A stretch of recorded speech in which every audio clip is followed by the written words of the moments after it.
Friends, இன்னைக்கு அரைக்காம ஆப்பம் எப்படி செய்யறதுன்னு பார்ப்போமா? ஆப்பத்தோட தொட்டுக்கிறதுக்கு தேங்காய் பாலும் இஷ்டுவும் எப்படி செய்யறதுன்னு பார்க்கலாம். எங்களை மாதிரி வயசானவங்க, வேலைக்கு போறவங்க, பேச்சுலர் பசங்களுக்கு இந்த மெத்தடு ரொம்ப வசதியா இருக்கும். 2 ஆப்பம் 4 ஆப்பத்துக்கு வேணும்னா கூட நீங்க மாவு கரைச்சி வச்சுக்கலாம். இதுக்கு தேவை வெறும் பச்சரிசி மாவு தான். எப்படி செய்யறதுன்னு பார்க்கலாம் வாங்க. இதுல 2.5 கப் அரிசி மாவு எடுத்திருக்கேன். எந்த கப்பால அரிசி மாவு எடுக்கிறீங்களோ அதே கப்பால தண்ணி எடுத்துக்கோங்க. 2 கப்பு தண்ணி இதில் எடுத்திருக்கேன். தேவையான அளவு உப்பு. 2 டேபிள் ஸ்பூன் மாவு எடுத்து இந்த தண்ணியில் கலந்துக்கோங்க. உப்பையும் இதில் போட்டுக்கோங்க. இதை நல்லா கட்டி இல்லாமல் கரைச்சிக்கோங்க. இப்போ இதை கஞ்சி மாதிரி நம்ம அடுப்பில் வச்சு காய்ச்சுவோம். மிதமான தீயில வச்சு இதை கிளறி விட்டுக்கிட்டே இருங்க. கைவிடாமல் கொஞ்சம் கிளறிக்கிட்டே இருங்க, இல்லாட்டி கட்டி தட்டி போயிடும். ஒரு 2 நிமிஷத்துல இந்த மாதிரி சுத்தியும் நுரையோட வெந்து பளபளன்னு வரும். அந்த நேரம் ஆஃப் பண்ணிடுங்க. இப்போதான் நல்லா பொங்கி வருது, அடுப்பு ஆஃப் பண்ணிடுங்க. இப்போ இதை நல்லா ஆற வச்சுடுங்க. இந்த கஞ்சி நல்லா ஆறி இருக்கு. இப்போ நல்லா கட்டி இல்லாம கலந்துக்குங்க. இப்போ இந்த மாவோட இதை கலந்துக்குங்க. இதை இப்ப நல்லா கை வச்சு தண்ணி ஊற்றி மாவா கலந்துக்கலாம். கையால் மாவை கலந்தாதான் மாவு நல்லா புளிச்சு உங்களுக்கு கிடைக்கும். கொஞ்சம் கொஞ்சமாக தண்ணி ஊற்றி நல்லா கையால் கலந்து விடுங்க. இதில் இப்போ நான் 2 கப்பு தண்ணி சேர்த்து இட்லி மாவு பதத்தில் கரைச்சி வச்சுருக்கேன். நான் சொல்லிட்டேன்னு 2 கப்பு தண்ணியையும் ஒன்றா கலந்துடாதீங்க. உங்களோட மாவு அரிசிக்கு தகுந்தபடி தான் தண்ணி வாங்கும். பார்த்து கொஞ்சம் கொஞ்சமாக ஊற்றி கலந்துக்கோங்க. இதை ஒரு மூடி போட்டு மூடி 6லேருந்து 8 மணி நேரம் புளிக்க வச்சிடலாம். இப்போ நம்மளோட மாவு பொங்கி ரெடியாக இருக்கு. உங்களுக்கு விருப்பம்னா ஆப்பம் செய்யறதுக்கு கொஞ்சம் நேரத்துக்கு முன்னாடி ஒரு 1/2 கப்பு தேங்காய் பால் சேர்த்து இதோட ஆப்பம் ஊற்றலாம். அப்படி இல்லைன்னா ஒரு டேபிள் ஸ்பூன் அளவுக்கு தேங்காய் எண்ணெய் சேர்த்தாலும் ஆப்பம் வந்து நல்ல வாசனையாக இருக்கும். இப்போ ஒரு டேபிள் ஸ்பூன் அளவுக்கு நான் இதில் தேங்காய் எண்ணெய் கலக்கிறேன். ஆப்ப மாவோட கன்சிஸ்டன்சி இந்த மாதிரி இருக்கணும். ஆப்பத்துக்கு தேங்காயும் சேர்த்து அரைச்சி புளிக்க வச்சா ஆப்பம் நல்லா டேஸ்டா வரும். தோசைக்கல்ல நல்லா காய வச்சுட்டு ஓரத்துலேருந்து ஊத்திட்டு வரணும் ஆப்பம். இப்ப ஓரத்துலேருந்து ஊத்த ஆரம்பிக்கலாம்.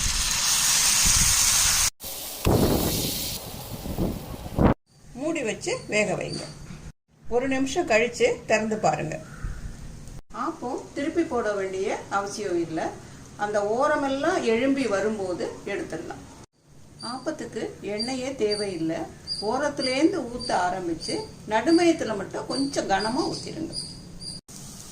இப்போ பாருங்க, எல்லா பக்கமும் மேலே எழும்பி வந்திருக்குது. இந்த மாதிரி ஸ்டேஜில் இந்த ஆப்பத்தை எடுத்துடலாம்.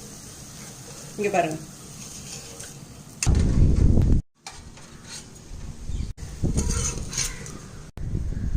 ஆப்பத்தோட கேரளாவில் இஷ்டுன்னு ஒரு சைட் டிஷ் பண்ணுவாங்க. ரொம்ப டேஸ்டாக இருக்கும். அது எப்படி பண்ணுறதுன்னு இப்போ பார்க்கலாம். உங்களுக்கு எவ்வளோ உருளைக்கிழங்கு தேவையோ அதே அளவுக்கு அரிஞ்ச வெங்காயம் எடுத்துக்கோங்க. காரத்துக்கு தேவையான பச்சை மிளகாயை நறுக்கி வச்சுக்கோங்க. 1 இன்ச் அளவுக்கு இஞ்சி எடுத்து அதையும் சிறு சிறு துண்டுகளாக நறுக்கி வச்சுக்கோங்க. உருளைக்கிழங்கு, வெங்காயம், பச்சை மிளகாய், இஞ்சி எல்லாத்தையும் கொஞ்சம் உப்பு போட்டு நல்லா சாஃப்டாக வேகிற அளவுக்கு வேக வச்சு எடுத்துக்கோங்க. கொஞ்சமாக தண்ணி விட்டால் போதும். அது ரொம்ப சீக்கிரம் வெந்துடும். இப்போ நான் இதை வேக வச்சு வச்சுருக்கேன். அடுப்பில் வச்சு சூடு பண்ணி 2வது தேங்காய் பாலை விடுங்க. இப்போது நல்லா கொதிச்சு வருது பாருங்க. இந்த நேரத்தில் ஃபஸ்ட்டு தேங்காய் பாலை இதில் சேர்த்துருங்க. இந்த கன்சிஸ்டன்சி இந்த அளவுக்கு இருக்கிற அளவுக்கு நீங்கள் தேங்காய் பால் கலந்துக்கங்க. இந்த மாதிரி லேசாக கொதி வர ஆரம்பிக்கிற நேரம் அடுப்பை நிறுத்திடுங்க. தேங்காய் பால் ஊற்றினதுக்கு அப்புறம் ரொம்ப நேரம் கொதிச்சா அது திரிஞ்சு போயிடும். ஒரு ஆர்க்கு கருவேப்பிள்ளைய 2ஆ கிள்ளி இதில் போட்டுடுங்க. இப்போ இதில் ஒரு கரண்டி அளவுக்கு பச்சை தேங்காய் எண்ணெயை ஊற்றி மூடி வச்சிருங்க. ஆப்பத்துக்கு தேங்காய் பால் நல்ல காம்பினேஷன். வயிற்று புண்ணை கூட தேங்காய் பால் ஆட்டும்.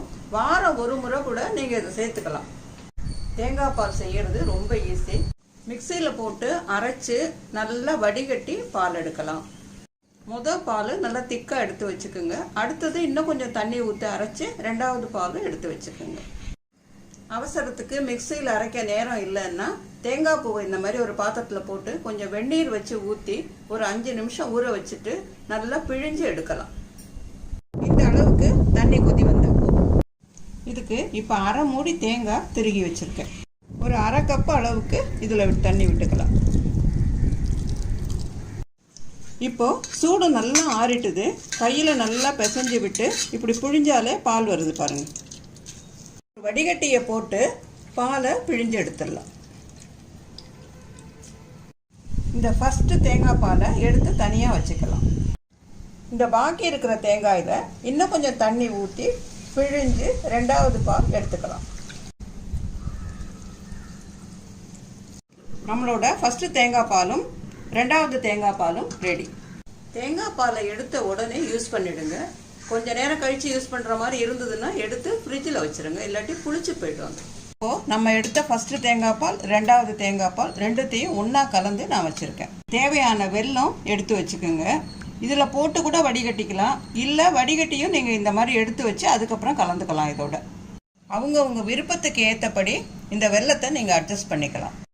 வெல்லத்தில் கல் இருக்கும், அதனால் அவசியம் வடிகட்டி எடுத்துக்கிறது நல்லது. தேங்காய் பாலோட இந்த வெல்லத்தை சேர்த்துப்போம்.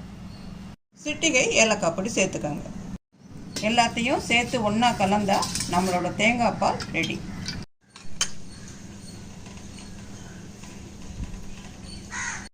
எவ்வளவு தேவையோ அந்த அளவுக்கு மாவு தயார் பண்ணி இதை சுட்டு எடுத்துக்கோங்க. ஃப்ரிட்ஜில் வச்சு எடுத்து சுட்டால் அது அந்த அளவுக்கு நல்லா வராது.